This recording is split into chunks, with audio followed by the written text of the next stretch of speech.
যুক্তরাষ্ট্রের ভিসা নীতি শিথিল করল বিশ্ব মোড়ল যুক্তরাষ্ট্র। ক্ষমতা ছাড়ার মাত্র 1 মাস আগে H-1B ভিসার নিয়ম শিথিলের সিদ্ধান্ত নিয়েছে বাইডেন প্রশাসন। এতে সহজে বিদেশি পেশাদার কর্মীদের নিয়োগ দিতে পারবে মার্কিন প্রযুক্তি প্রতিষ্ঠানগুলো। ফলে ভারত ও চীনের মতো দেশের তথ্য প্রযুক্তি কর্মীদের কাজের সুযোগ মিলতে পারে। আশাবাদী আগ্রহী বাংলাদেশিরাও। বিশ্বের ধনী, প্রভাবশালী ও আধুনিক রাষ্ট্র যুক্তরাষ্ট্র, তাই তো সবার স্বপ্নের দেশ এটি।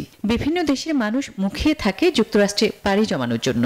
তবে ক্ষমতায় বসতে যাওয়া প্রেসিডেন্ট ডোনাল্ড ট্রাম্পের অভিবাসন নিয়ে নানা সতর্ক বার্তায় শঙ্কিত দেশটিতে যেতে আগ্রহী ভিনদেশিরা।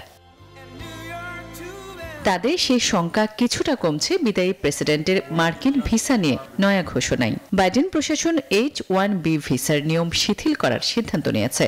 সম্প্রতি যুক্তরাষ্ট্রের হোমল্যান্ড সিকিউরিটি দপ্তর এমন তথ্যই জানিয়েছে। ফলে আরও সহজে বিদেশি পেশাদার কর্মী নিজেদের সংস্থায় যুক্ত করতে পারবে মার্কিন প্রতিষ্ঠানগুলো। এখানেই শেষ নয়। F-1 ভিসায় যুক্তরাষ্ট্রে অধ্যয়নরত বিদেশি শিক্ষার্থীরাও সুনির্দিষ্ট প্রক্রিয়ায় H-1B ভিসার জন্য আবেদন করতে পারবেন। এতে ভারত ও চীনের হাজার হাজার তথ্য প্রযুক্তি কর্মীর কাজের সুযোগ সৃষ্টি হতে পারে। মার্কিন মূল্যকে কাজের সুযোগ পেতে আশাবাদী বাংলাদেশের দক্ষ প্রযুক্তি কর্মীরাও।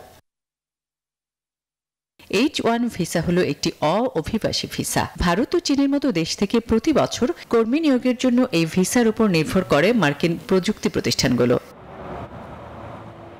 আসমাতুলি, নিউজ 24।